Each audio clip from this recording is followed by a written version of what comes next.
Picture this for a second. You're standing in your driveway, coffee in hand, staring at that glossy machine you worked so hard to afford. It's supposed to scream freedom, success. I made it. But here's the part nobody says out loud. That thing isn't just a car. It's quietly draining your future, like a financial vampire, one payment at a time. Most people think their biggest money leaks are things like rent, maybe student loans, or, blaming overpriced brunch habits. Nope, not even close. The real problem? It's sitting right outside, losing value faster than your energy on a Monday morning. Hey, I'm Vanessa, and I spend way too much time dissecting why people feel stuck financially, even when they're earning decent money.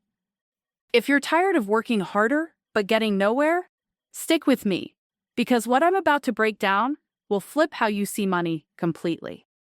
Let's start with something that should honestly shock you.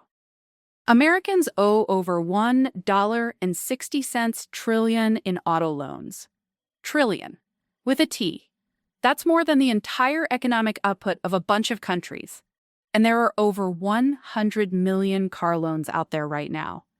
That means about 1 in 3 people is making a car payment as we speak. And it gets worse, way worse. The average monthly payment for a new car, around $745. Yeah, that's not a typo. Some people pay less for their apartment. Even used cars are hitting over $500 a month. And here's the sneaky part. People aren't paying these off quickly anymore. The average loan is stretching close to 6 years. 6 years. For something that starts losing value literally the second you sign the papers. Think about that. You're locking yourself into years of payments for something guaranteed to be worth less every single month. It's like signing up for a subscription where the product gets worse over time, and it's hitting younger people especially hard. Gen Z is spending around 20% of their take-home pay just on transportation. 20%. That's dangerously close to what experts say you should spend on housing. Imagine spending as much on your car as you do just having a place to live. Sounds ridiculous when you say it out loud, right? Now, here's another wild shift. A few years ago, average payments were under $500. Fast forward, and they've nearly doubled. Meanwhile, total auto debt has exploded over the last decade. Now I know what you're thinking. Okay, but I need a car. And yeah, you probably do. Most people do. The issue isn't transportation. The issue is thinking transportation automatically means a fully loaded, brand new, high price tag vehicle. We've basically normalized terrible financial decisions and labeled it being an adult. So let's break down why cars are such a massive wealth killer. First up, the real cost. That monthly payment? That's just the beginning. Owning a car actually costs over $12,000 a year on average. That's more than $1,000 a month when you factor everything in. Fuel alone runs a couple thousand a year. Insurance? Easily another couple thousand. Maintenance? That's constant. Tires, brakes, random issues that show up at the worst possible time.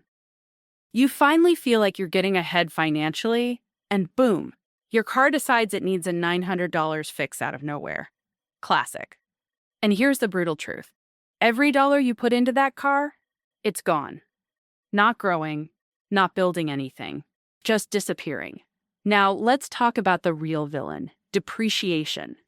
A brand new car can lose about 20% of its value instantly. Like, you drive it off the lot, and poof, thousands gone. After a year, even more. After 5 years, you could be down around 60%. So imagine dropping $40,000 on a car, and a few years later, it's worth closer to $16,000. That's not just spending money, that's watching it evaporate. Some high-end cars are even worse. There are models that lose tens of thousands in value over just a few years. That's not a small hit, that's life-changing money, gone. But here's where it really hits different. The opportunity cost. Every dollar you put into your car is a dollar that could have been invested. Instead of shrinking, that money could have been growing. Let's say you choose between a basic, reliable sedan and a luxury SUV. The difference over time might be around $80,000. Most people stop there and say, yeah, the fancy one is more expensive, but that's not the real cost. If you invested that $80,000 instead, even at a modest return, over a few decades, you're looking at hundreds of thousands of dollars, possibly more. So no, you're not just spending extra. You're giving up serious future wealth. And it doesn't stop at one car. People upgrade constantly. Every few years, something newer, nicer, shinier. Do that your whole life? You could easily miss out on over $1 million in potential wealth. Let me say that again, $1 million. And the craziest part, most people don't even question it. Why? Psychology. Cars have become status symbols. People judge you based on what you drive. And companies know that. They've spent decades selling you a lifestyle, not a vehicle. It's never about this car is reliable. It's this car makes you successful, adventurous, important. And we eat it up. People will spend weeks comparing prices to save a couple $100 on a laptop, then casually sign up for years of car payments without fully thinking it through. And don't even get me started on leasing. It sounds great, lower payments, always driving something new. But you're basically renting something that's losing value, and you end up with nothing at the end. Then you repeat the cycle, over and over, and the system is designed to keep you there. Trade-ins, loyalty deals, small monthly increases that feel harmless, but reset the clock every time. Meanwhile, modern cars can last forever if you take care of them. There are people driving older, reliable vehicles, completely paid off, quietly building wealth, while everyone else is stuck in payment cycles. And here's something that should actually annoy you. The industry benefits from this. Dealerships, banks, insurance companies, they all make money from you staying in debt. They want you focused on the monthly payment, not the total cost. Because that's how expensive starts to feel affordable. Now imagine life throws you a curveball. Job loss, big life change, anything. You're still stuck with that payment. You can't just walk away. You're tied to it. That's what makes this so dangerous. And yet, it feels normal. People treat car payments like they're just part of life, like bills you can't avoid. When someone pays off a car, the next question is, so what are you getting next? Not, hey, maybe keep it and invest that money. We've been conditioned to think no payment means you're missing out. But here's the truth. A slightly older, reliable car can do the exact same job. Safety? Still solid. Fuel savings? Minimal difference. The benefits of newer models are often tiny compared to the cost jump. We're masters at justifying big expenses for small upgrades. Meanwhile, people making huge car payments will say they can't afford to invest.